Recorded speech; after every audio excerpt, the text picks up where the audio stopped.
de la mejor manera que pude haberlo. ¿Todo bien? ¿Tranquilo ya con las notas? Sí, están contentos. Perdonen, llevé una semana de demora en realidad, pues yo las doy antes del 30, señora. Pero bueno, a veces se complicó. Bueno, gente, con fuerza ahora.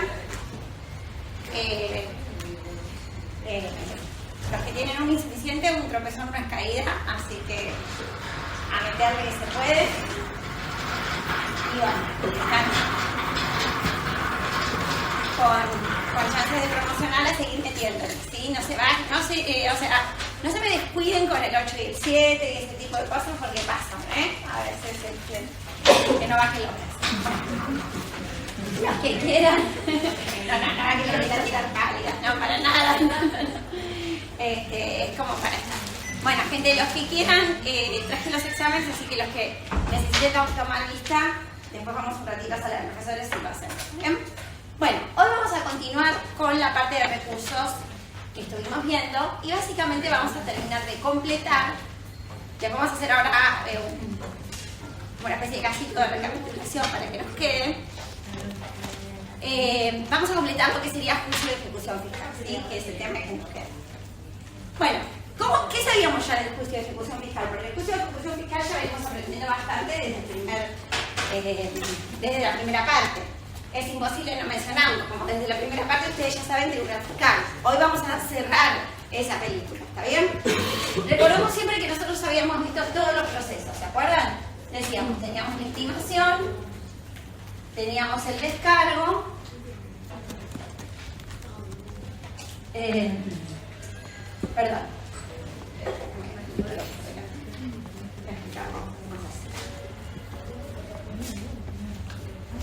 Bueno, teníamos la intimación, si yo no estaba de acuerdo hacía un descargo, y ese descargo ¿por qué lo hacía? Por el decreto reglamentario del artículo común 74, y ahí podía venir una resolución, ¿sí? Pero la mayor parte de las situaciones en las cuales hay una intimación de pago, ¿qué es lo que tengo que hacer más allá de descargarme? Tengo que pagar. Esta intimación de pago, ¿qué plazo daba? Acá sí, daba 15 días hábiles administrativos. ¿Puede dar menos? Sí, puede dar menos plazo, ¿sí? Es decir, ha pasado que han dado 48 horas y demás. La que siempre tiene 15 días hábiles administrativos es la que es ¿para qué? Para presentar, pero tampoco está dicho, ¿sí? Tampoco está dicho que sea necesariamente 15 días hábiles. Usualmente, vamos a poner acá, puede dar 15 días hábiles. No lo tomen como que estos 15 días son obligatorios, ¿sí? Lo que sí tiene que dar un plazo. Tiene que existir un plazo. 48 horas, lo que sea, pero tiene que existir. A partir de este minuto pueden pasar dos cosas. El contribuyente, ¿qué hace? Cumple, o que el contribuyente no cumple. Muchas veces pasa de que este contribuyente no cumple. ¿Y cómo es que no cumple? No cumple, pero puede ser que, vamos a poner, cumple en tiempo, quiere decir que lo hace dentro de ese plazo, o cumple que fuera de tiempo, o cumple más adelante, vamos a poner.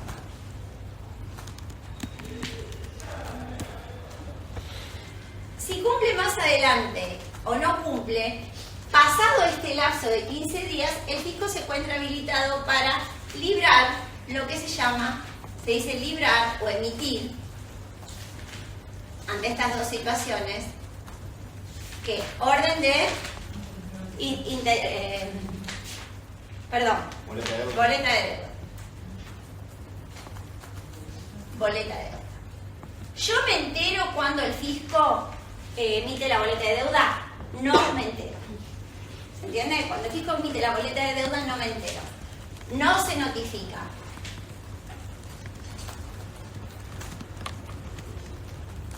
Pero se puede ver en cuentas tributarias.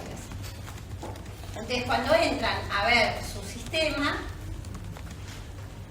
ya se van a dar cuenta que ahí en cuentas tributarias tienen la boleta de deuda. Y ahí hay que empezar a preocuparse, ¿Se entiende, gente? Entonces, desde el vencimiento de la obligación hasta esa intimación y ese plazo del pago y otro tiempo que sigue corriendo, si la boleta de deuda llega acá, si yo pagué acá, es posible que igual esta boleta de deuda llegue lo mismo. ¿Se entiende, gente? Porque el fisco cuando emite esta boleta de deuda no está todo el tiempo mirando y actualizando el sistema. Un día corta y dice acabo boleta de deuda. Y a lo mejor yo pagué acá, pero la boleta de deuda ya está emitida. ¿Se entiende, gente? Es decir, ya está emitida. Perdón, no sería este el caso, pero voy a poner que yo pagué acá y supongamos que la boleta de deuda la hicieron acá. Eso es lo que quiero. La boleta de deuda la hicieron acá. ¿Se entiende? Mira en el contribuyente y como esta boleta de deuda no se notifica, tampoco el fisco espera que una respuesta del contribuyente. ¿Está bien? ¿Sí? ¿Qué es lo que pasa cuando el fisco emite esta boleta de deuda? ¿A dónde deriva el expediente? Va a derivar el expediente a los representantes del fisco, que los llamamos también mandatarios. ¿Quiénes son estos señores? Nuestros primos hermanos. Los abogados. Abogados que lo que hacen son abogados en ejecuciones fiscales. Promueven la demanda para cobrar. Son los abogados que se ocupan de cobrar deudas, reclamar y cobrar deudas. ¿Se entiende, gente? Entonces nos podemos encontrar con una obligación que aún ya habiendo sido cancelada, se encuentra bajo un juicio de ejecución fiscal. ¿Se entiende? Porque ¿qué pasa? Por eso cuando yo veo la boleta de deuda lo importante es apurarme mucho. ¿Sí? Apurarme mucho. Porque entre que el fisco libra la boleta de deuda y este señor, el abogado, hace lo que se llama interposición o presentación de la demanda en el juzgado. Este día era importante. ¿Para qué era este día importante? Los punitorios, exacto. Esta es una fecha clara, ¿sí? Yo tampoco me entero de este día. ¿Se entiende? Yo tampoco me entero de este día, ¿sí? Porque eso es un acto que va el abogado y hace y presenta en el juzgado. ¿Me expliqué? ¿Cuándo me entero yo si me entero? No, me entero cuando me notifican la demanda, que vienen a mi domicilio fiscal, que vienen presenciales en general esto, porque ya no estamos en el ámbito de la OC 683. ¿Dónde estamos ya? A partir de acá. ¿A qué ámbito pasamos? Estamos en el ámbito judicial. Muy bien, ya no estamos en el ámbito administrativo. Acá no fuimos del ámbito judicial. Recordemos que hasta este día estábamos ¿dónde? En el ámbito administrativo. Por más que ese señor atiende en AFIP y todo lo que ustedes quieran, no estamos en el ámbito administrativo, estamos en el ámbito judicial. ¿Vamos bien hasta acá? ¿Sí? Entonces, sabemos que a partir de acá empiezan a correr los intereses punitorios, pero si yo ya pagué de acá, ya pagué, tenía el pago hecho, realizado acá, igual me voy a tener que presentar en el juzgado, igual le voy a tener que pagar honorarios al abogado. ¿Se entiende, gente? ¿Sí? Es por eso que si ustedes ven que hay boleta de deuda, nos queda un lapso de tiempo para evitar el inicio del juicio. Si yo veo que pagué, lo primero que tengo que hacer en este pedacito de tiempo que me queda, antes que este señor, porque la boleta de deuda el fisco la mandó, lo que pasa es que acá está el tiempo que se toma el abogado para iniciar el juicio, ¿sí? Es decir, no es que, recuerden que el abogado no intima, el abogado ejecuta, ¿sí? El abogado inicia el juicio. Entonces, si yo en este lapso me presento, ¿sí? El lugar para presentarse, todavía estamos en el ámbito administrativo, es el lugar de cobranzas y ejecuciones fiscales, no andamos de los nombres, pero tiene un área de cobranzas, la FIP, que esto nunca hay turno, uno va directamente y ahí se presenta a ver si logra que le frenen, ¿se entiende? El inicio de ese juicio. Profe, si vos pagaste y después te hacen eso, con el tema de los intereses punitorios, no los tenés que pagar para repetirlos. Muy bien, exacto. Si yo pagué acá, muy bien, acá ustedes lo marcaron muy bien, en que el tiempo se ve bien, no nos corren nunca punitorios. ¿Se entiende? Porque el pago está realizado ¿cuándo? Antes de la demanda. Y tampoco lo reclama el abogado fiscal, tampoco lo reclama el abogado fiscal, porque podría, desde el inicio de la demanda, si el pago se hizo acá, que a veces pasa mucho esto, el pago lo haces acá, ni siquiera te enteraste de todo esto, el pago lo haces acá, ya iniciada la demanda, pero no todavía notificada. ¿Y acá por qué aparece la gente? ¿Por qué aparece el contribuyente? Porque acá lo que te apareció seguro es un embargo en la cuenta. Entonces la mayoría de los clientes se van a enterar porque le embargaron la cuenta. ¿Se entiende? Y a veces como desde este día, ¿qué hace esta interposición de la demanda? El abogado del fisco lo que pide es, señor, por favor, ponga todas estas medidas que en el reclamo y pide, el abogado pide medidas precautorias. ¿Cuáles son las medidas precautorias? Inhibición de bienes, quiere vender el auto y no puede, quiere hacer el 08 y se entera de que no puede, o embargo de cuenta bancaria. ¿Se entiende, gente? ¿Cómo funciona?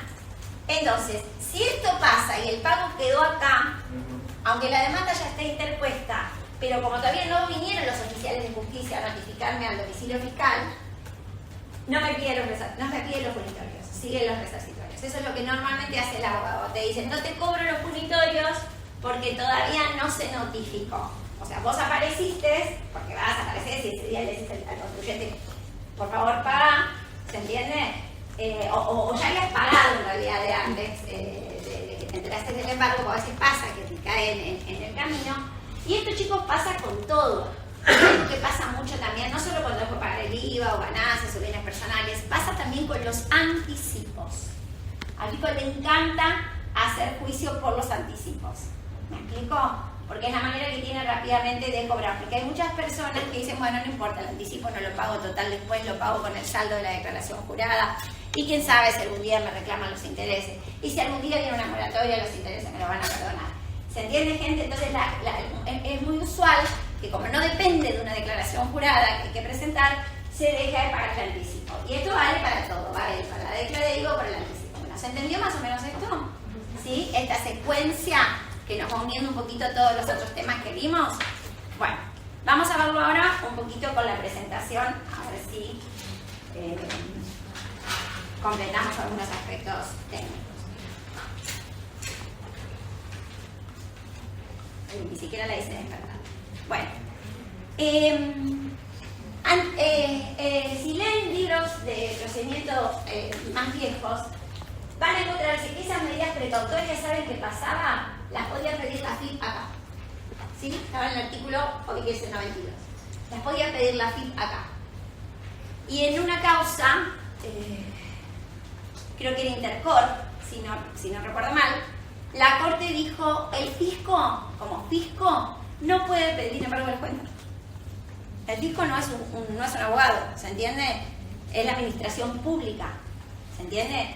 Si quiere hacer juicio de ejecución fiscal y si quiere pedir embargo de las cuentas, eso lo tiene que hacer dentro de ¿qué? Del ámbito judicial. Con lo cual, en la reforma de la 27430, ese artículo se modificó. Era un artículo que decía que el fisco podía pedir ya medidas precautorias y podía solicitar al juez el embargo de las cuentas. No, el único que lo puede hacer es el abogado después de que la demanda está iniciada. Es como cuando se acuerdan que la clausura tenía efecto ¿qué?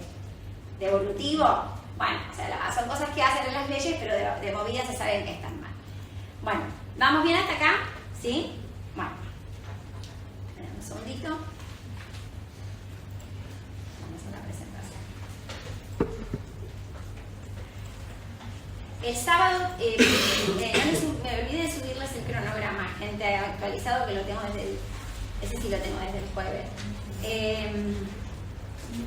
El sábado les dijo ya Edu, si tienen... Sí, dijo ayer. Ayer dijo... Sí, no sé, nos parece mejor para que no... Ahora se lo subo, cuando termine la clase se lo subo. Nos parece mejor para que no estén tan encima de los exámenes, ¿sí? Porque después vienen los exámenes, viene el fin de semana largo y demás. Bien. Entonces vamos a acá completar esta primera unidad.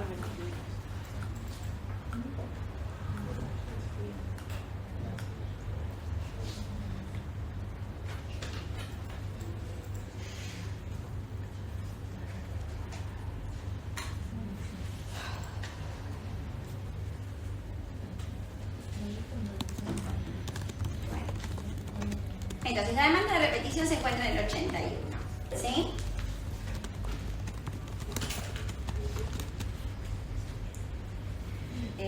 Perdón, estamos en el... Perdón. Acá, en el 92. Como vimos, el cobro compulsivo puede ser de cualquiera de estas cosas. Tributos, anticipos, como yo les decía recién, pagos a cuentas, intereses, multas que ya están firmes, porque las multas sí se pueden reclamar, y cualquier otro tipo de accesorio.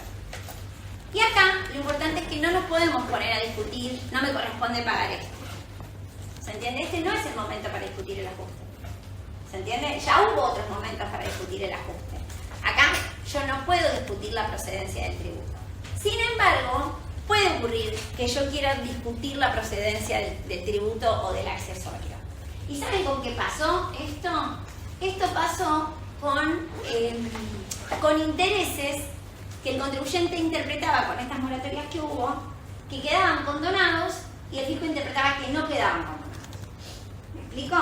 Entonces se discutía la condonación de esos intereses, ¿sí? ¿Cuál es el problema si pasa algo acá? Es decir, porque no es que no puede ocurrir que yo no discuta la procedencia de lo que me están reclamando, ¿se entiende? Yo creo que algo que está también podría darse una obligación que se encuentre como gente prescripta, ¿sí? Por eso ahora vamos a ver cuáles son las primeras medidas que se pueden oponer. Pero en ese caso, yo puedo también aportar pruebas. Lo que pasa es que el juzgado me dice, mira, esto, sí, hace todo lo que quieras, pero yo no puedo frenarte que el embargo, ¿se entiende? Entonces ahí es donde, si el abogado todavía no metió embargos, a lo mejor si te toca un abogado que más o menos entiende del tema, espera, ¿se entiende? Espera hasta que vos puedas avanzar, porque ahí ¿qué vas a hacer? Vas a ir al decreto reglamentario, no te queda otra situación, para decir, mire, fisco, usted está avanzando con un juicio de ejecución fiscal de algo que ya prescribió, ¿se entiende? De algo que ya prescribió.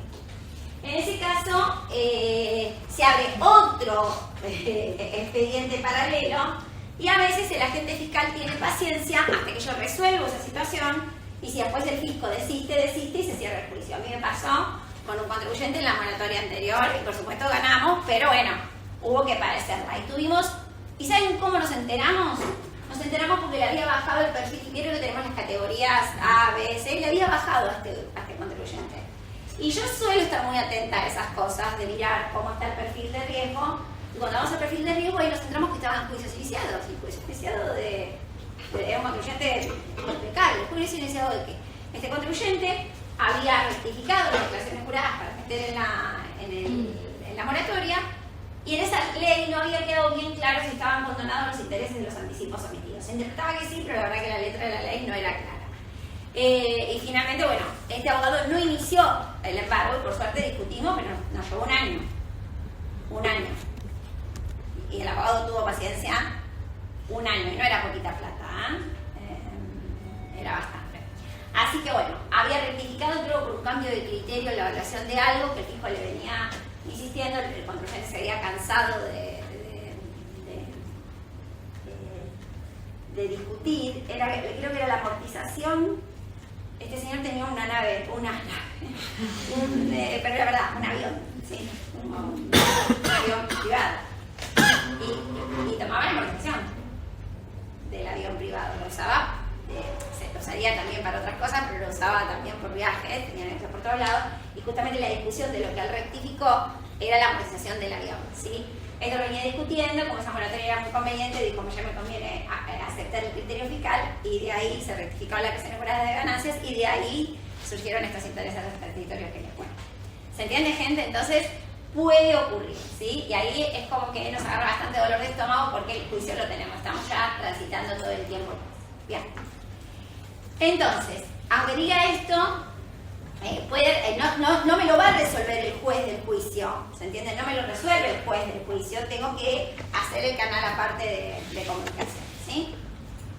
Bien, va para deudas aduaneras, va para deudas de los recursos de la Seguridad Social. Recordemos que sirven los recursos de la Seguridad Social, ¿sí? También acá hay competencia también de la...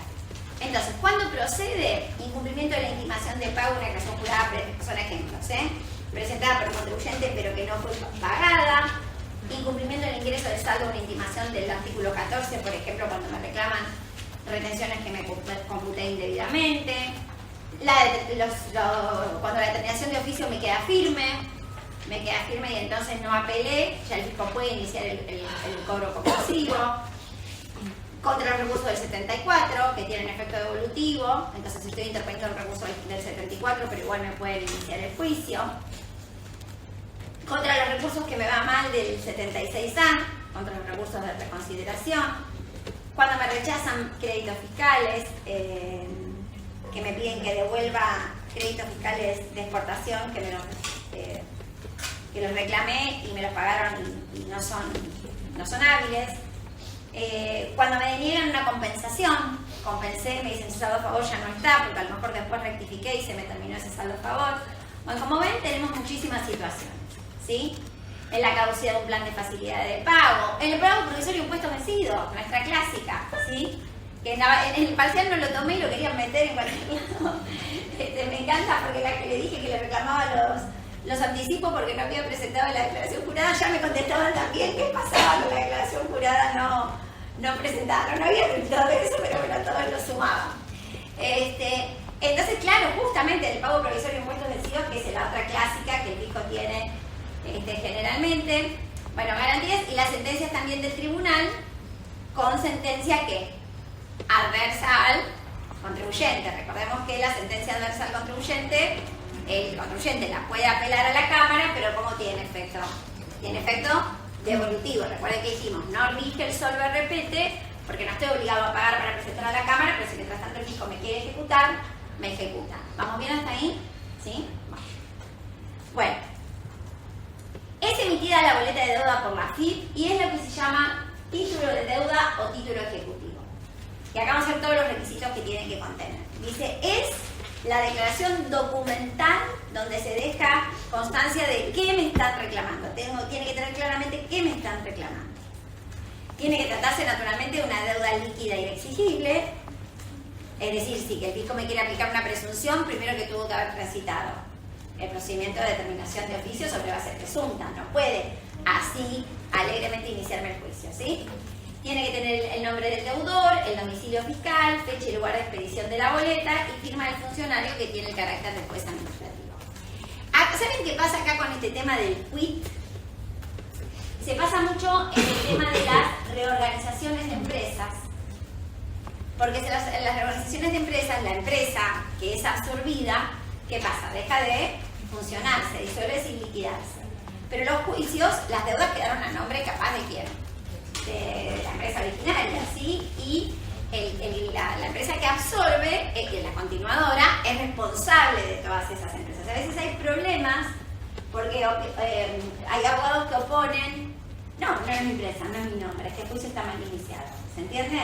Entonces a veces hay como, pero eso naturalmente si alguien no dice nada de eso, el juicio sigue y procede, es como una trampa dilatoria nada más, porque en definitiva después el juicio, el fisco irá a hacer el juicio a quién, a la continuadora en el fondo, pero miren que no es un detalle menor, ¿sí? Pues imagínense que en ese caso van a pagar las cuentas de quién, si la antecesora ya no existe. Van a pagar las cuentas de quién, de la continuadora, ¿tá? Así que es muy importante acá el nombre, porque la continuadora absorbe esas deudas como deuda propia. ¿Se entiende, gente? ¿Qué pasa si me hacen un juicio en una sucesión indivisa? Porque el fallecido tiene deudas, o puede tener deudas, y de hecho o se generan deudas a raíz de su fallecimiento. Ahí el administrador, después hay que ver si se traslada a los descendientes. Ahí es distinto porque las deudas están en principio en la sucesión indivisa, y ahí las deudas primero se tienen que cancelar ¿con qué? Con el patrimonio de la sucesión indivisa, no pueden pasar a los herederos. Recordemos que nosotros en Argentina heredamos con beneficio de inventario, pero alguien se tiene que ocupar del juicio, porque el juicio sigue, pero el que se murió, se murió. Entonces ahí el que administra la sucesión, ¿sí? Que sería como el presidente de la SRL, de la sociedad anónima, que tiene delegada su quit, es el que se ocupa de todo. ¿Se entiende, gente?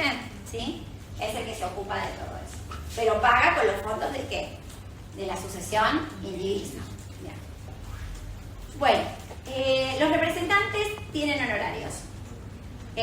Antes se lo llamaba agente fiscal o procuradora, ahora la ley dice representantes del fisco, por eso es el nombre que yo usé en primer término, pero cualquier nombre que usen es lo mismo, ¿sí?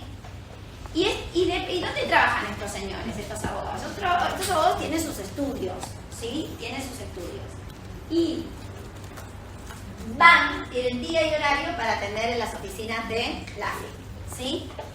El otro día me pasó justamente con una sucesión, por eso lo pongo de ejemplo. Viene el cliente, viene la viuda, el hombre había fallecido durante la pandemia y demás, tenía muchas cosas, y de golpe se encuentra, me pide los datos y nos encontramos con, yo le digo, bueno, abro la cuenta tributaria, se había recién vinculado, lo primero que veo, el sistema de cuentas tributarias que veo, deuda con juicio en ejecución fiscal. ¿Qué pasaba con este hombre? Al momento de fallecer tenía planes de pago, que los había dejado sin pagar, ella no pudo ocuparse de todo de entrada, también era mucha plata. Entonces, había tenido un cambio de domicilio y demás, y la clave era dar pronto con algo para saber qué me estaban reclamando en ese juicio y demás. Entonces, era o ir a la agencia en la que él estaba inscrito, había tenido justo un cambio de agencia, entonces yo no sabía, entonces lo que hice, ¿qué fue? Y eso lo pueden hacer cualquiera. Para no ir a la agencia, porque te encontrás, vas a la agencia y te dicen, no, atiende el otro de los días y cosas, esta es una agencia que queda encima re lejos. Van y buscan en la página de la AFIP el detalle de todos los agentes judiciales, de todos los representantes del fisco. Y les va a dar todo el listado. Y les va a decir a qué agencia corresponden y el correo electrónico. ¿Sí? Tiene un correo electrónico de la AFIP. Bueno, en este caso había 5 agentes en esta agencia, le escribí a los 5, uno me contestó. 2 me contestaron diciendo, no señora, yo no tengo su caso, y otro me contestó, yo lo tengo. ¿Sí? Y ya ahí podés empezar a ¿qué? A avanzar y ordenar, ¿se entiende? Hoy todo lo resolvemos desde casa, con una computadora, con un celular, ¿se entiende, gente? En un momento lo vas a ir a ver, pero en ese caso es fácil accionar, no se congelen, vayan a hacer. Bueno, y la interposición de la demanda, ahora sí, ya vamos acá, a este acto tan importante, es hecha por el abogado, por el representante del fisco, en un juzgado que tenga competencia tributaria, son los juzgados federales de ejecuciones fiscales en Cava y los juzgados federales de primera instancia de seguridad social, para lo que serían las deudas de la seguridad social, o los juzgados de primera instancia de lo civil y comercial contencioso en el federal en el ámbito del interior del país. ¿Qué le informa el abogado al juez? Los datos de la boleta de deuda, el carácter, el domicilio fiscal, aún tiene que teóricamente después notificarse esta demanda, notificarse con un edicto. Se establece quiénes van a ser las personas autorizadas a llevar ese edicto. Y acá, como dijimos, ya se puede proceder a informar las medidas precautorias que el abogado quiere pedir y ahí el juez es el que le ordena a los bancos a trabar el embargo. Y como sabemos, es el momento a partir del cual se vengan los intereses punitorios. Pero esta fecha la sabe solo el abogado.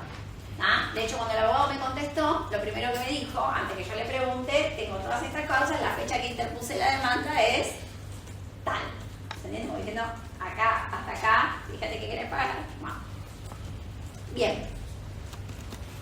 Me acuerdo que el apuro venía porque vencía la moratoria. Fue hace poquito, Era el 14 de octubre. Yo estaba en Chile. Me quería matar para este congreso que les conté cuando me encuentro con todo eso. Y por eso yo no podía ir a la agencia. Y logramos meter parte de esa deuda en el plan que tenía una reducción de intereses más que importante. Todo por mail. Todo por mail con el abogado hablando, mirá, lo pongo en plan, vemos porque era una deuda muy importante y muy importante. ¿Sí? Entonces es como que bueno, ahí así uno va trabajando. Bien. Acá es cuando ya el juez recibe, acá es donde ordena el embargo, traba las medidas cautelares y pide ven que el oficial de justicia, que está en el artículo 95, ven este oficial de justicia, tarda en venir a mi casa o tarda en venir al domicilio fiscal. Este señor, este oficial de justicia, es el que tiene que notificar la demanda, ¿sí? ¿Y dónde la va a notificar? Y en el domicilio donde el contribuyente esté registrado. Bueno, en este caso, había pasado mucho tiempo en este juicio, yo le preguntaba a la viuda, le digo, no, tenía domicilio fiscal en la casa, vivían en provincia de Buenos Aires, pero lo tenían en la casa. Digo, nunca te llegó nada, o sea, es raro que en una casa no llegue, ¿no? Digamos, no era una oficina. Me decían, pudo haber llegado, pero yo estaba tan mal que no sé qué llegó. ¿Sí? Un papel que quedó, guardó y nunca más. Vale. Entonces acá viene todo lo que tiene que esa estimación en la que yo recibo, que en general, ya les digo, que me enteré antes porque me embargaron, como en mi caso, que aquí las cuentas tributarias y lo vi, se reclaman el monto del impuesto más algo más de intereses, las medidas preventivas, el juez que interviene y la citación del plazo para poner excepciones. Se supone que si yo pagué tengo 5 días para decir que pagué, pero no 5 días desde la interposición de la demanda, 5 días de qué? De que me notificaron, ¿se entiende? De hecho, muchas veces yo lo hago antes, si me enteré antes, o si no, ahí sí tengo ese plazo, esos 5 días. ¿Qué pasa si pasan esos 5 días? Porque en este caso me recontra pasaron esos 5 días, y la señora, si es verdad que la señora algún día lo recibió, que no sabemos, eso me voy a enterar en el juzgado, porque en el juzgado sí, cuando vaya me van a decir, bueno, mire, sí, esto quedó, hasta ahora no pasó nada, ¿sí? Digamos, pero la persona tiene inhibición de bienes, y el que quieran transferir las casas a nombre de los herederos no van a poder. ¿Se entiende? Si no te enteraste, ahí te enterás después. ¿Se entiende, gente? Bueno, entonces, ¿qué vas a hacer? Ahí estás metido dentro del juicio. Entonces, lo que vas a tener que hacer si estás metido dentro del juicio es pagar, ¿sí? Y ahora vamos a ver entonces lo que yo puedo ofrecer. Pero no se queden con esos 5 días, se ofrecen más también, ¿sí? Entonces, como dice, las sumas... ¿qué pasa si me llegaron a embargar? ¿Qué pasa si ya me llegaron a embargar? Y esto lo cambiaron. Acá tenemos 2 casos distintos, ¿no? El caso que yo les comentaba, no llegaron a embargar nada, porque este hombre ya no tenía cuenta. ¿Se entiende? Este hombre fallece en el 21, esta demanda se inicia en el 22. Ya él estaba fallecido y las cuentas del causante no estaban. Con lo cual, no pudieron embargar esas cuentas. ¿Vamos bien hasta ahí? Sí, o sea, nunca se iban a enterar por ese lado. Por eso tenía pedido de inhibición de bienes también. Ahora, ¿qué pasa si a mí ya me embargaron? Porque yo ya me encontré con el embargo. Cuando me embargan, supongamos que el monto es de 3 millones de pesos, la cuenta bancaria me queda como inhabilitada. Porque si yo tenía a lo mejor 1 millón de pesos en la cuenta, me chupó todo ese millón. Pongo más plata. ¿Qué va a pasar con el embargo? Va a seguir chupando plata hasta que se completen los 3 millones. Con lo cual, la segunda pregunta que ustedes tienen que hacer para que el cliente pueda seguir operando es: ¿de cuánto es el embargo? Es de lo que él pidió, que oportunamente es el monto del impuesto más los intereses que él pidió en ese momento. Naturalmente la deuda después es mucho más. Imagínense en este caso que yo les digo, pasaron 2 años y medio en el medio. La mayoría del embargo es de 7 millones.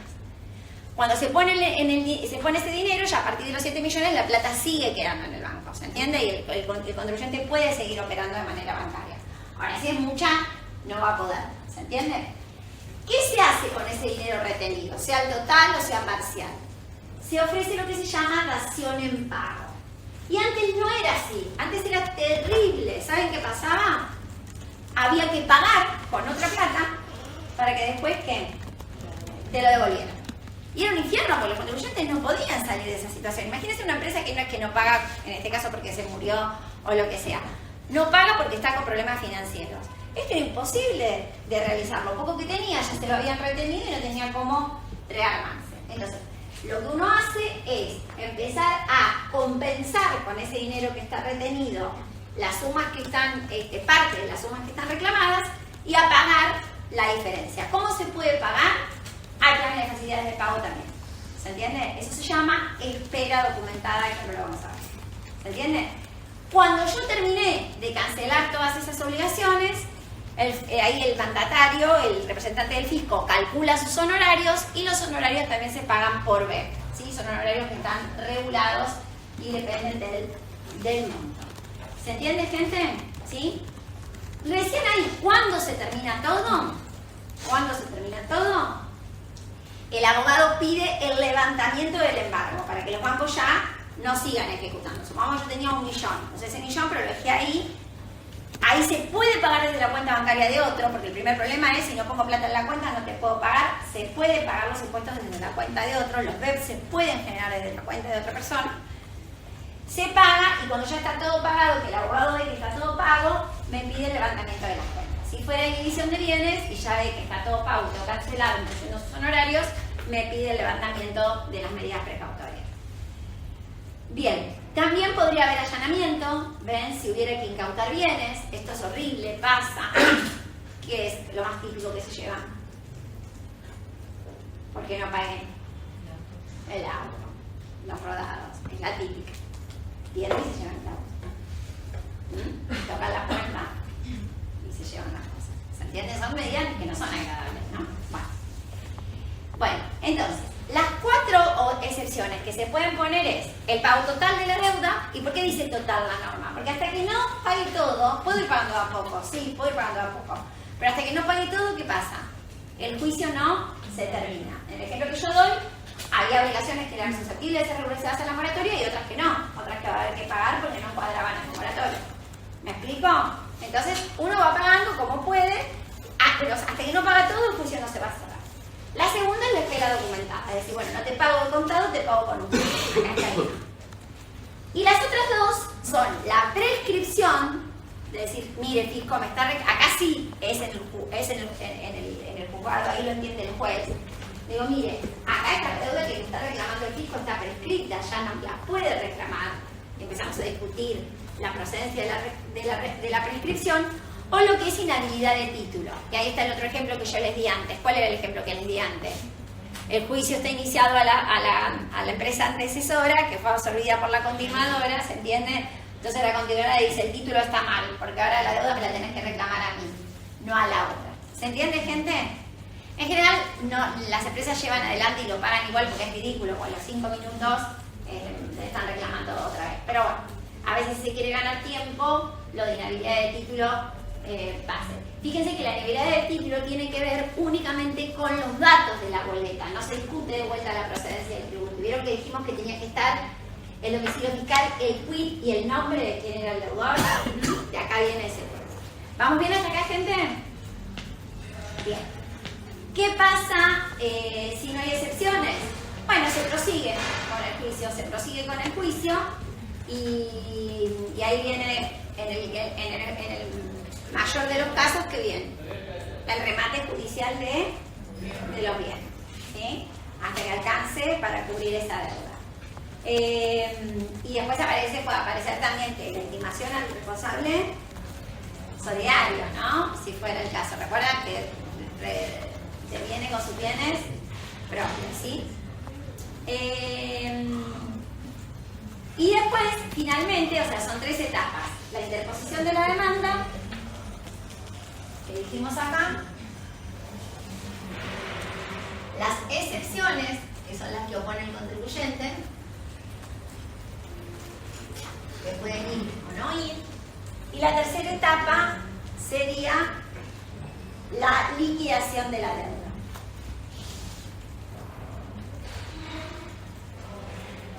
Y acá es donde está en la liquidación de la deuda, donde aparece el remate. No, el pago apareció acá.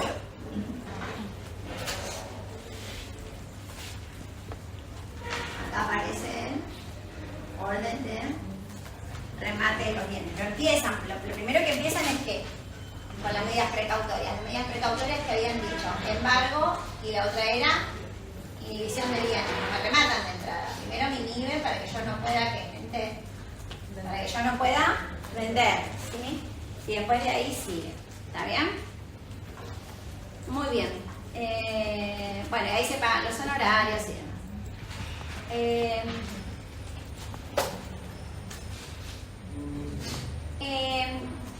En la acción de repetición, ¿sí? Que acá sí tenemos el solver repete. Recordemos de que si yo me defendía por el recurso del 74A, recurso de reconsideración, y me iba mal, tenía que pagar y repetir. ¿Se acuerdan? Tenía que pagar y repetir. Pero una pregunta, cuando dice que no hay instancia judicial posterior, ¿a dónde se exactamente? Yo no puedo pasar a la justicia sin pagar.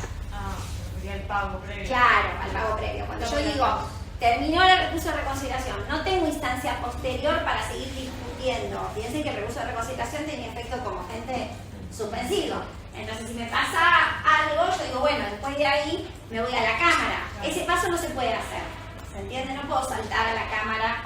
La decía que sea bien, porque no me había quedado claro de cuál era. Claro, porque fíjense que en el tribunal fiscal yo voy a la cámara, pero si el fisco no me ejecuta, sigo sin pagar. ¿Se entiende? En cambio acá, lo que dicen es, no, es como si fuese el juego de la oca, vas 2 casilleros para atrás. Tenés que pagar, y aparte de pagar, tenés que, si no pagás, el fisco te va a iniciar el juicio de ejecución fiscal, y tenés que empezar la instancia, y ahí no directo en la cámara. Ahí se abre la vía de, o voy al tribunal, o voy a la primera instancia. ¿Se entiende? Judicial. ¿Se entiende, gente? Y ahí volvés a abrir la vía. Pero para volver a abrir la vía, tenés que pagar primero. ¿No? Bien, entonces. Una pregunta, ¿al tribunal no es que no puedes ir porque eran como excluyentes? No, al tribunal fiscal de entrada no podés ir porque eran excluyentes. Pero sí podés pagar y llegar al tribunal. Pero pagaste primero. ¿Se entiende? O sea, no es que anulaste la vía del tribunal. Lo que pasa es que no es gracioso. La vía del tribunal, la gracia que tiene, ¿cuál es? No pagar. ¿Se entiende? Sí que puedes llegar al tribunal. Por eso que hay que pensarlo bien. O sea, vos pagás y una vez que pagás puedes optar por la justicia de primera instancia o al tribunal. Claro, pero ya lo estás haciendo bajo el recurso de repetición. ¿Se entiende? O sea, lo haces, está bien. Y ahí sí, ante ese juzgado, discutís la procedencia del tribunal. Bien. Bueno,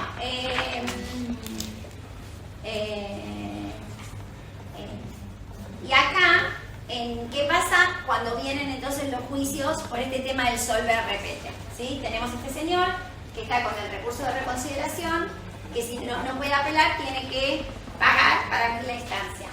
Podría presentarse el beneficio de litigar sin gastos, que como ya les conté, es una medida que cuesta conseguirla para mostrarle a un juez de que si yo tuviera que pagar toda esa deuda, la empresa me quedaría inoperante. La manera de evitar ese pago previo que exige la repetición. ¿Se entiende? Pero bueno, eso es una situación que se puede dar. Bueno, están los honorarios que como ya les dije. Mientras tanto, la AFIP le adelantó al abogado los fondos necesarios para demandar. ¿Y quién paga todos los gastos del juicio? La parte que pierde, el contribuyente. En caso de que yo les contaba que el juicio estaba mal iniciado por la AFIP, las costas las pagó la AFIP. ¿Se entiende, gente? ¿Sí? Bueno, ¿les gustó hasta acá? ¿Sí? Bueno, vamos ahora a completar un poquito lo que faltaba con Tribunal Fiscal. ¿Sí? Seguridad Social ya vimos. Esta es una presentación muy cortita, que está armada por Carolina. Ahora me acuerdo. Por favor, chicos, la lectura del video de la aplicación de derechos de principios penales a las sanciones de la ley 11683, que es el video de la doctora Carolina. ¿Ya lo vieron? Bueno, porque entra en el parcial teórico, ¿sí? Entra en el parcial teórico. Y ahora vamos a hablar de otro tema, que es competencias fiscales, que lo tenemos. Ese, sí. Y el de Fernando Díez, ¿lo vieron ya? Ayer estuve con Fernando en el consejo, dando la charla. ¿Lo vieron ya? Es un amor explicando, la verdad que es clarísimo. No sé si se entendió o no, pero bueno, aprovechenme para preguntar. Videos y segunda.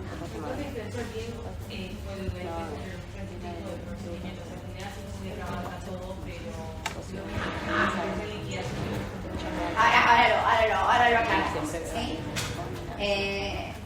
Fernando es tan específico que, digamos, para ustedes les sobra, pero bueno. Bueno, Terminamos entonces con tribunal fiscal. ¿Se acuerdan que el otro día les hice acá el cuadrito y les dije, ojo que hay más artículos que hablan específicamente del tribunal fiscal que también hay que aprenderlos? Bueno, en este caso el tribunal fiscal fue creado en 1960, un poquito antes de que yo naciera. Tiene funciones, y mucho antes que ustedes nacieran. Tiene funciones, y ese tribunal fiscal tiene un libro que les recomendamos a ustedes, que ya dentro de poco llevamos para el 80 aniversario, el libro 75 aniversario de la ley 11683, que era azul, que después se actualizó después de la reforma. Es un libro que se hizo en homenaje a los 75 años de creación del Tribunal Fiscal, creo que fue en el 2015. Tiempo después con la reforma, los profesores lo actualizamos. Es un libro que está hecho totalmente por los profesores de esta facultad, ¿sí? Bueno, este tribunal se crea separado de la administración activa, es independiente. Se discute mucho en todos los países la ventaja de tener tribunales, ¿saben cómo se llama? Tribunales administrativos, ¿se entiende? Y a nosotros como contadores, ¿nos interesa la existencia de tribunales administrativos o no nos interesa? Obvio que sí, porque es la manera donde no necesitamos tener que la matrícula de abogados, porque hasta el juicio fiscal, como quien dice, el representante del fisco hace todo, no necesita un abogado, ¿me explico? Porque la verdad que nos ayuda a los contadores, como él quiere cobrar, ¿sí? Nos ayuda a los contadores. Pero si son causas más complejas, yo tengo que ir a la primera instancia para discutir una repetición, tengo que pagarla a quién? A un primo hermano abogado, ¿sí? Entonces, nosotros, ahora que estamos en la era digital, de que las liquidaciones se van a hacer operativamente y lo que va a haber que tener es la inteligencia para ponerle los datos al sistema para que las liquide, todo esto que liquidan de IVA, que están con la calculadora, no se hace más, así, ¿sí? Ya dentro de poco el banco me la va a presentar y yo voy a hacer solamente que los ajustes, el devengado, todo lo que aprendí. Entonces es importante para hacerlo, pero más allá de la importancia de la competencia de nuestra profesión, que hay que defenderla, la segunda importancia tiene que ver porque son especializados en la materia. Esa es la gran ventaja.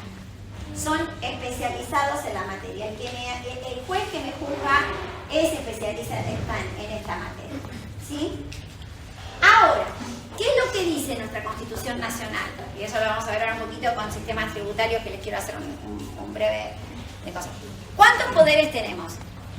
3. ¿Se pueden superponer? No. ¿Quién dicta las leyes impositivas?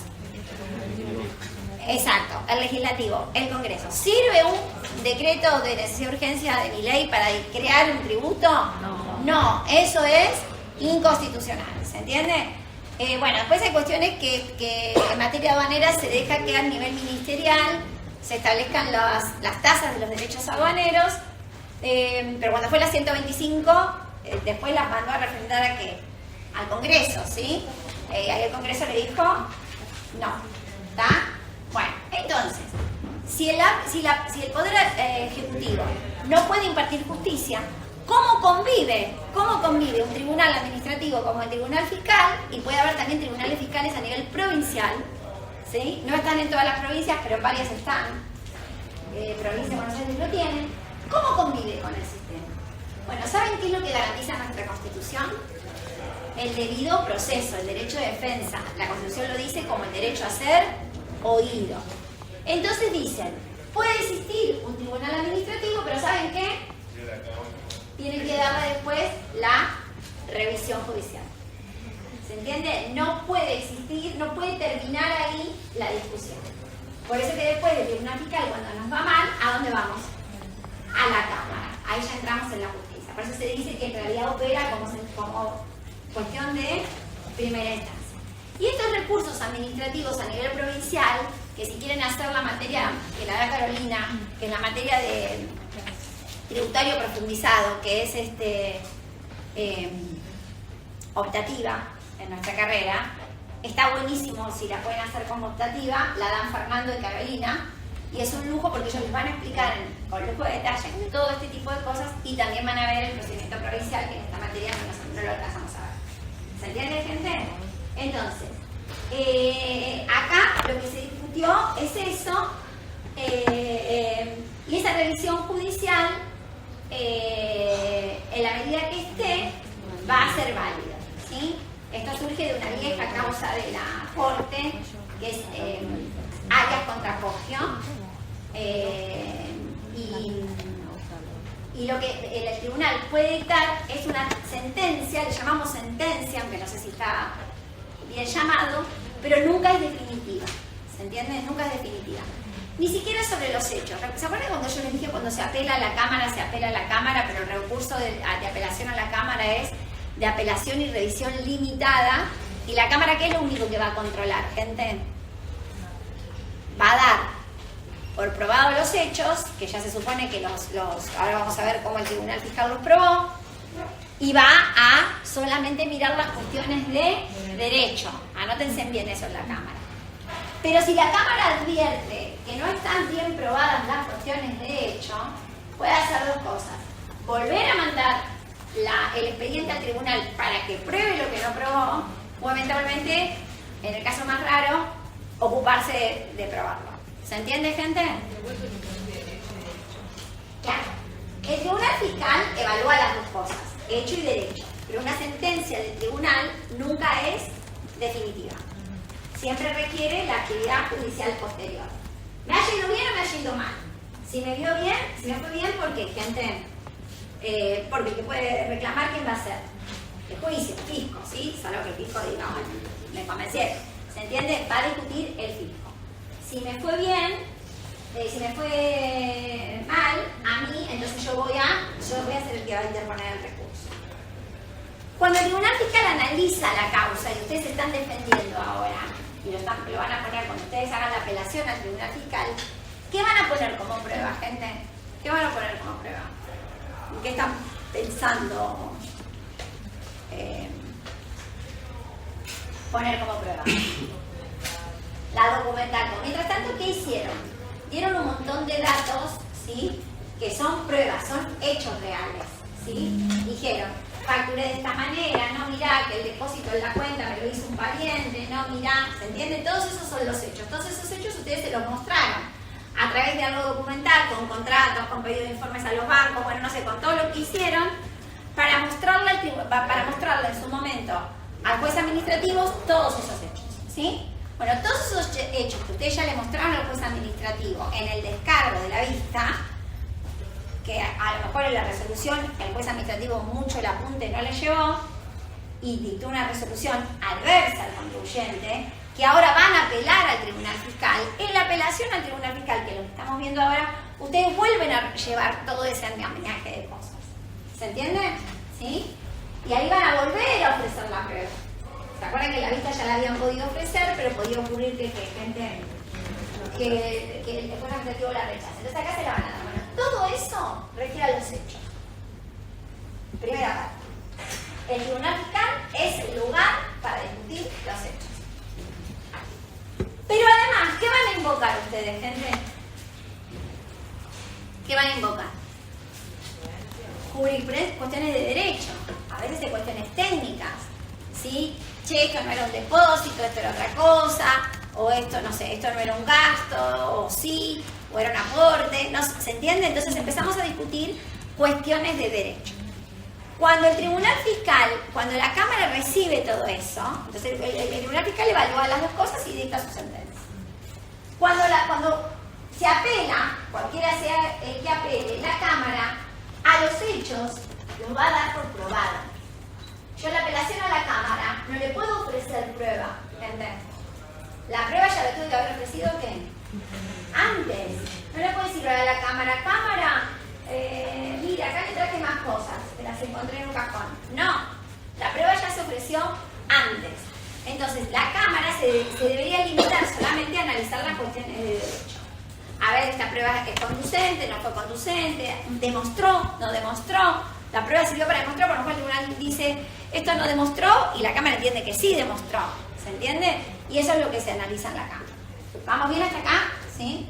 Bueno, pero tengamos presente que esa apelación a la Cámara es algo constitucional para garantizar el derecho de defensa del contribuyente. No puede terminar la cosa solo en el Tribunal Fiscal. Bien. Bueno, el recurso tiene efecto suspensivo, como ya dijimos, con lo cual se elimina el solver repete que existe en otras jurisdicciones. Los miembros, porque no podemos decir que son jueces, los llamamos vocales, tienen inamovilidad como cualquier juez y tienen el mismo sueldo que un juez de cámara. Si no cumplen con su función, pueden ser recusados, ¿sí? Acá, el impulso de oficio tiene libre investigación de la verdad. Eso es lo que yo les decía cuando les comentaba. Si bien solo va a dar por probado los hechos, si la Cámara ve que no se probó algo bien o no está bien trabajado, tiene total libertad para investigar. Y puede pronunciarse el tribunal fiscal sin limitarse a lo que dijeron las partes. Entonces vamos a ver que hay 3 vocales y a lo mejor alguno de los vocales observa que a lo mejor el contribuyente no terminó de defenderse bien en algo, observa que no hay algo que no le está cerrando, observa que capaz el fisco operó abusivamente o de la manera que haya sido y el tribunal tiene facultades para indagar, no la Cámara, el tribunal. ¿Cómo está compuesto el tribunal? Bueno, por 7 salas. Cuando ustedes ven sentencias del tribunal, ven sala G en alguna, vamos a ver siempre A, B, C y D. Esas son las 4 salas que atienden las cuestiones impositivas. Las otras 3 salas, F y G, atienden cuestiones aduaneras. Las impositivas están compuestas por un contador y 2 abogados. En cambio, las aduaneras están compuestas solo por abogados. Ahí es donde tenemos que entrar. Ahí es donde nuestra comisión tiene que entrar. ¿Saben cómo nos peleamos por esto? Bueno. ¿Cómo se designan? ¿Quién designa los vocales del tribunal? Bueno, tuvimos la suerte de tener muchos profesores de esta casa que llegan a ser vocales del tribunal. Normalmente son personas que han trabajado en su especialidad en estudios privados y después llegan y es un concurso en serio, de presentación de antecedentes y demás. Ahora tenemos a una, Marchetti, que es el del libro de IVA que ustedes leen, llegó a ser presidente del Tribunal Fiscal, no solo vocal, sino que fue presidente.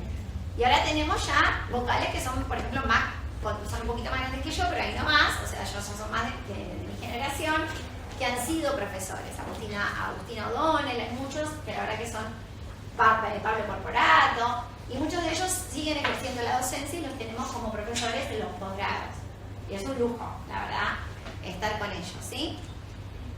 Bueno, en este caso, cada sala dicta, se ponen de acuerdo. Cada sala dicta, fíjense que son 3 que se tienen que poner de acuerdo. ¿Y qué pasa si en el mismo caso en otra sala dicen lo contrario? Porque aparte de los 3, ¿por qué es impar siempre, gente? Para que desempaten, porque a veces 2 vocales opinan de una manera y otro de otra. ¿Se entiende? Si ya hay con 2 votos, ya sale bien. Siempre se sale por lo menos con 2 votos. Si coinciden los 3, buenísimo, coinciden los 3. Pero ¿qué pasa si las salas empiezan a decir cosas distintas? Una sala dice una cosa, otra sala dice otra cosa, otra vez, sobre el mismo tema. ¿Sí? Bueno, ahí el presidente del Tribunal Fiscal tiene que llamar a lo que se llama plenario. ¿Se entiende?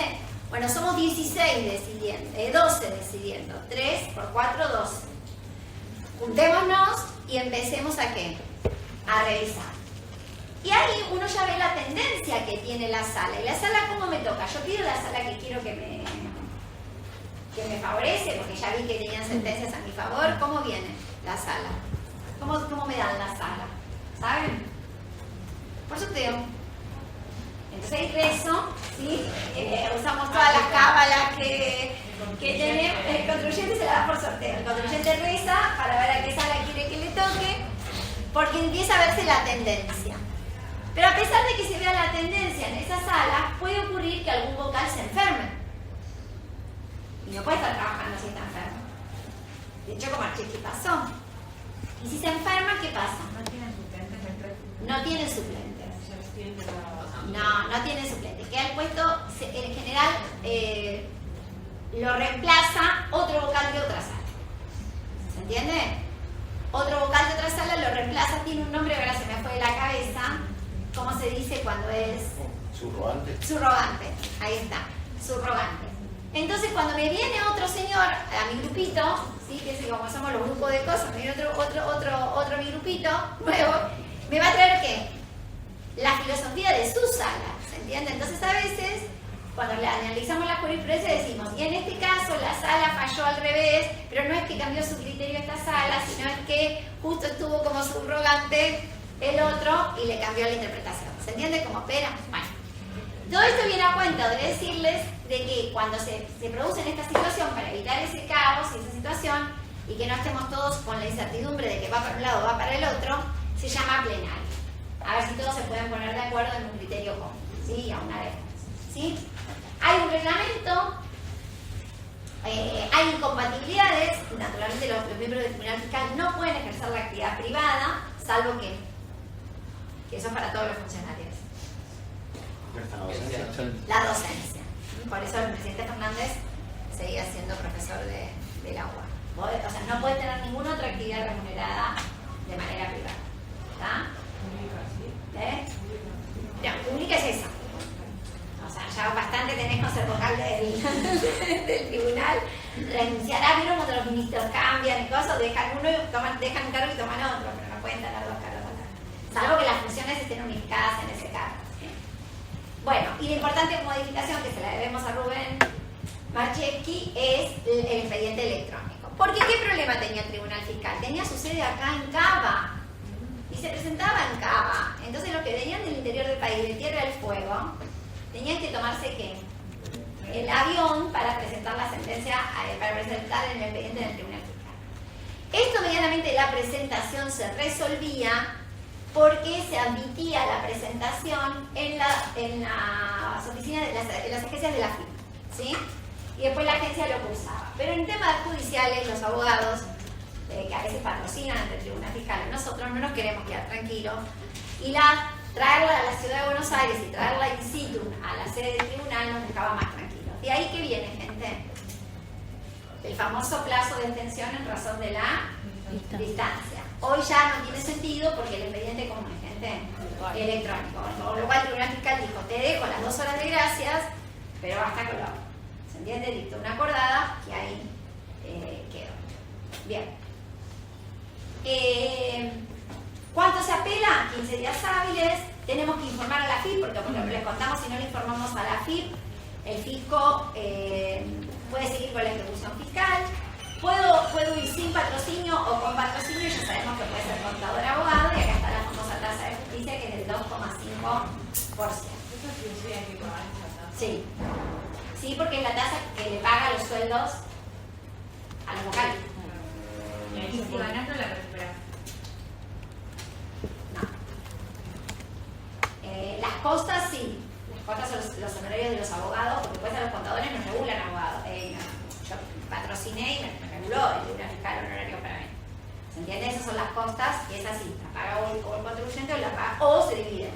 Cuando dicen costas por su orden, quiere decir que cada uno paga a sus abogados.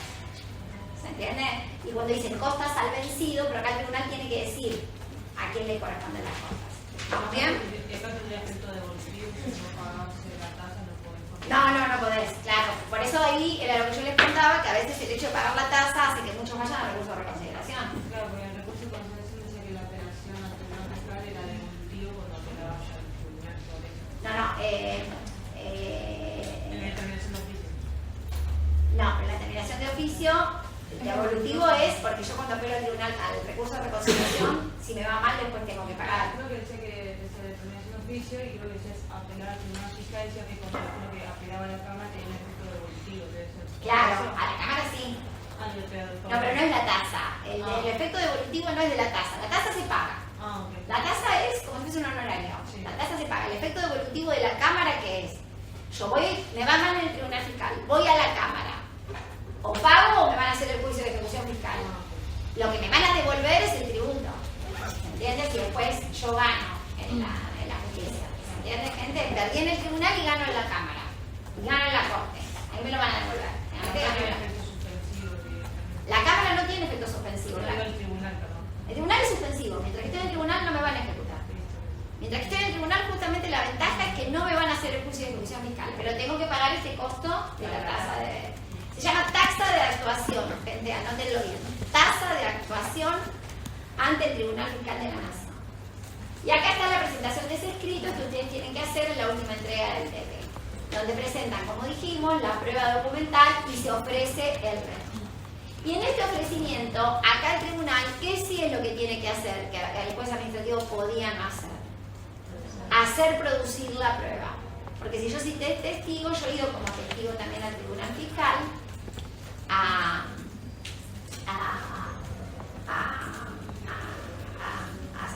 ¿cómo se dice? A dar declaraciones, ¿sí? Bueno, antes de ir a la prueba, como vemos, ¿qué competencia tiene? Que complementa a 76, estos dos artículos. Lo del monto superior a 25 y a 50, ¿ya les quedó claro la forma de cálculo que dije el otro día? Que si eran 25, ¿qué podía ser? 10 de impuesto, 10 de intereses, 7 de multa. Da 27. ¿Se entiende? Los 25 no hace falta, ¿no lo había dicho esto? Ah, bueno. Los 25 no hace falta que sean todo impuestos, que todos los tres conceptos tienen que pasar los 25. Basta con que la sumatoria de todos ellos supere los 25. Hoy 25.000 pesos es muy poquito, pero el día que lo levanten, ¿qué va a pasar? Va a haber un montón de cosas, como que yo quiera ir a patalear al tribunal fiscal, ¿qué me va a pasar? No voy a poder. ¿Se entiende, gente? ¿Sí? Bien. No me confundan, hablo como si fueran mis. No me confundan quebranto con saldo a favor, ¿sí? No me confundan quebranto con saldo a favor.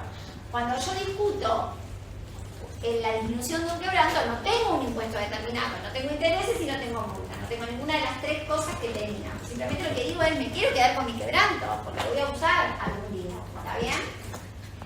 Ahí, para yo entrar en el tribunal, la reducción de lo que el fisco me está tratando de achicar mi quebranto tiene que ser mayor a 50.000 pesos, ¿está bien? Mayor a 50.000 pesos. Y acá están todas las instrucciones en razón de la materia. ¿Qué no puedo discutir en el tribunal fiscal? Anticipos, intereses, actualizaciones. Los intereses solos, se discute el impuesto sí, pero los intereses solos no. Por ejemplo, el caso que yo les decía, los intereses de los anticipos omitidos, que es lo que me reclamaban en ese juicio, yo no los podía discutir en el tribunal fiscal. Tenía que discutirlos directamente en la justicia. Caducidades de fallas de placidad de pago, exención del monotributo, todas las liquidaciones administrativas del artículo 14. Nada de esto, ni siquiera la caducidad de planes de facilidad de pago, entra en el tribunal. No tiene competencia. Y acá, lo que yo les decía, que también se oponen excepciones, y se los dije el otro día. Y hay cosas que no tienen que ser dilatorias, es decir, uno no lo tiene que hacer solamente para ganar tiempo. Pero las que se pueden poner, las primeras que se pueden poner son, pero puede haber más, incompetencia, ¿sí? Que es decir, el tribunal fiscal dice, mire señor, usted me vino con esta causa, yo le analizo, pero ya le digo de que yo soy incompetente, vaya por otra vía. ¿Se entiende, gente? O el tribunal le puede decir, mire señor, usted no acreditó bien la personería o no está legitimado. Otra de las cosas que yo también puedo decir es litispendencia. Mire, acá hay otra causa que se está tramitando, yo voy a esperar, la tomo, pero tengo que esperar que la otra causa esté firme. Ejemplo, yo estoy discutiendo la exención de ganancias porque me la rechazaron. El fisco avanzó con la terminación de oficio, me hizo el ajuste a la entidad exenta para que pague ganancias. Yo apelo al tribunal fiscal porque no quiero pagar ganancias, porque digo que estoy exento. Y el tribunal fiscal, cuando mira todos esos papeles, me dice, bueno, perfecto. Pero acá vamos a tener que esperar que yo no voy a resolver, me voy a meter a analizar cómo calculo ganancias la AFIP hasta que se resuelva que si usted está exento o no está exento. Porque si usted está exento, no me importa el ajuste que le hizo la AFIP. ¿Se entiende, gente? Bueno. Cosa juzgada, prescripción, defecto legal, cosa juzgada si ya había sentencia anterior, prescripción o nulidad, ¿no? Hay cuestiones a veces que tienen que ver también con pasos procesales que no se cumplieron, no se dieron, presentaciones temporáneas, por ejemplo. La presentación extemporánea ante el tribunal fiscal no va. Tengo 15 días y 48 horas hábiles siguientes, ¿sí? Salvo que haya denuncia de ilegitimidad del acto que yo estoy apelando, del cual evidentemente no me enteré bien de qué fecha había sido notificado. ¿Me explico? Entonces, bueno, como ven, son un montón de cuestiones que ya nos ponemos el sombrero de abogado para ver cómo opera, ¿sí? La siguiente.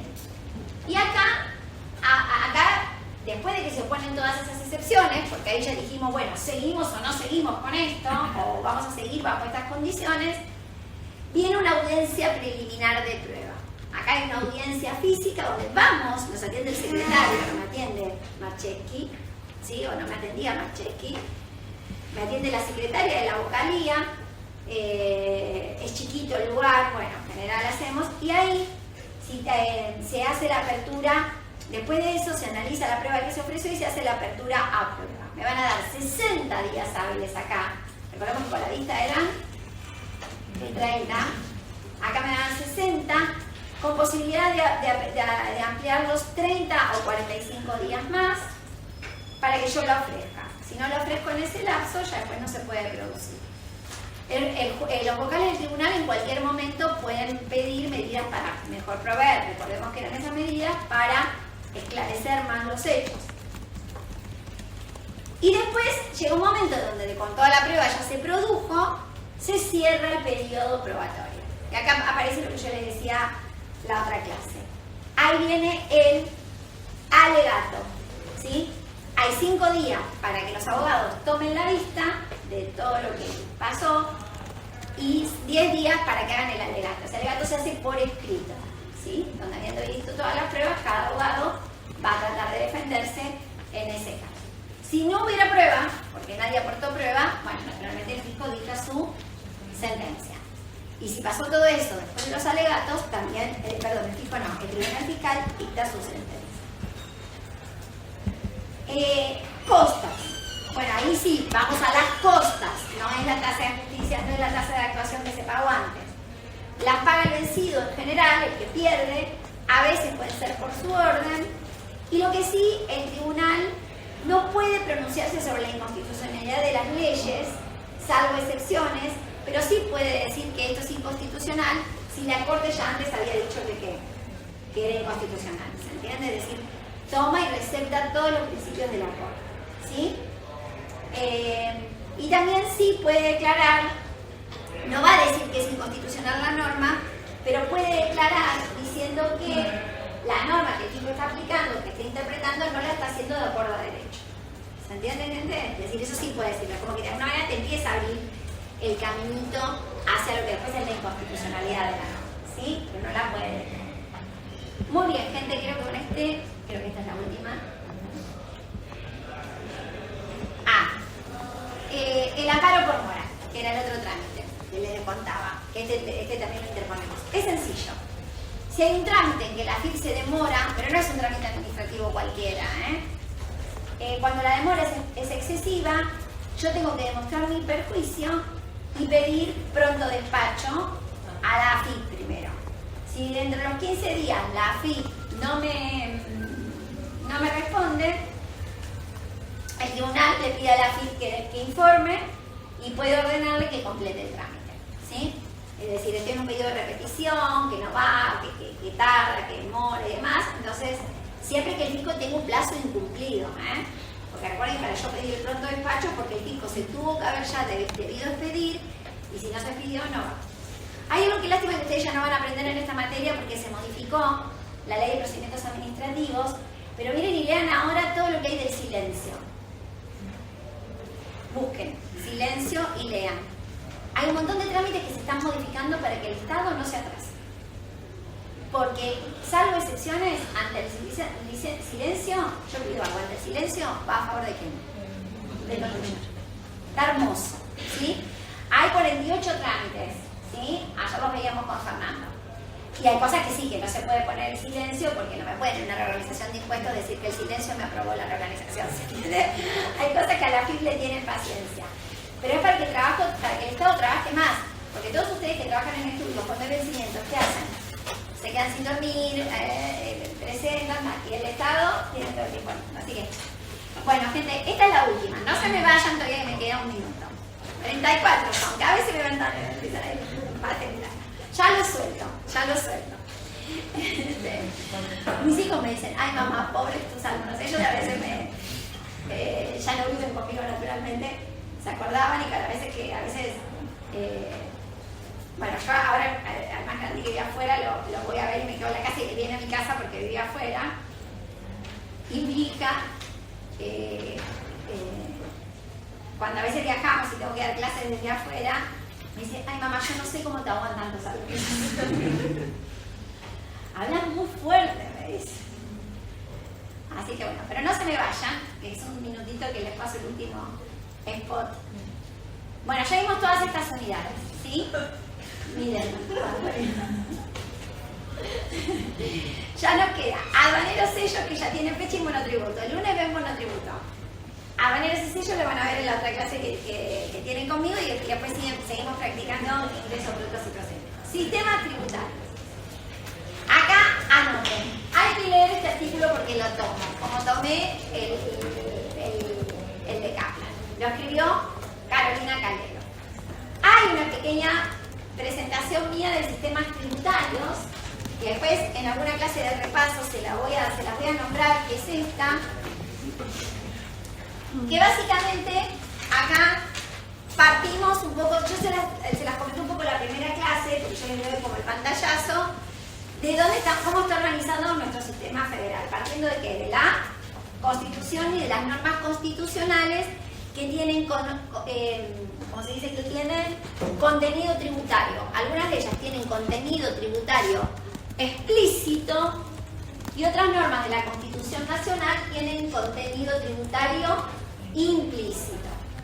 La general, la más general de todas, que es la que soporta todo nuestro sistema tributario, hay varias, pero es el artículo 4. El artículo 4, que ya lo conocen porque ya les dije cómo se distribuye, es el título que establece por qué nuestro Estado Nacional puede cobrar tributos y dice cómo hacerlo. Este artículo, ¿en qué fecha fue redactado? No, antes, en 1994 fue reformado, la cuarta reforma. Viene de 1953. Está hecho por Alberti, que fue un visionario y toma mucho de la Constitución americana. ¿Sí? Nosotros tenemos un sistema tributario europeo, porque es europeo nuestro sistema tributario, pero una Constitución americana, que es distinta. Pero la Constitución americana, como votan, no es todo el lío, ¿no? Que tenemos, bueno, pero nos manejamos así. Y así Latinoamérica tiene esos problemas, porque a veces hay cosas que no nos enganchan bien, ¿sí? Vieron que en Estados Unidos cada estado hace lo que quiere. Un estado te aprueba el aborto, el otro no. Un estado vota de una manera, otro estado vota de otra, como si fuesen países diferentes. Argentina no, es un país federal, vamos todos juntos. ¿Y vamos todos juntos? No, no vamos nada todos juntos, ¿sí? ¿Se entiende? Ni siquiera para el blanqueo. Las provincias ahora quieren poner impuestos de blanqueo. Milei quiere hacer explotar la base para que no tengan los datos. Bueno, así es nuestro país, no importa. Entonces, es importante que entiendan desde la parte teórica las distintas formas, y cuando pregunto teórico es teórico, las distintas formas de armar un sistema tributario, y después pregunto, o puedo preguntar, ¿cómo es el nuestro? ¿Sí? Pero si estoy armando desde un punto de vista teórico, no me contesten con el artículo 4 de la Constitución, porque la respuesta no responde la consigna de lo que estoy preguntando. ¿Se entiende, gente? Sí, el artículo de Carolina en la unidad 21. Todo esto lo tiene en la unidad 21. Busquen unidad 21 y está el artículo de Carolina y está esta presentación. ¿Está bien? Después la vamos a hacer en la clase de repaso, la hacemos. Esta es una presentación donde yo les dejo algunos artículos de la Constitución que son importantes, las facultades que tiene el Congreso, el cuadrito que ya vimos que están por otros lados, las facultades del Poder Ejecutivo, un poco más de la Ley de Coparticipación de Impuestos, a la que voy a volver, porque como ahora tengo que dar sellos y aduaneros, esto lo voy a atar. ¿Se entiende? Así que el día que veamos sellos y aduaneros, voy a atar esto. ¿Está? Pero sería bueno que durante la semana que viene, antes de que tengan esa clase conmigo, lo miren. ¿Está? Bueno, lo del convenio que ya algo saben, y acá la Ley de Coparticipación finalmente. Bueno, acá les dije una ayuda. Voy a ver si les puedo meter alguna filmina de las normas de contenido implícito en la Constitución, que nunca les puse, así lo tienen un poquito más completo el tema. Bueno, los estoy soltando 10 minutos antes, así los que tienen que venir a ver, si alguien quiere venir a ver, estamos ahí. Recuerden, sábado entonces virtual, lunes ven monotributo, prepárense, que lindo, y ahora les subo el programa Si después hay un lado, pero no es algo de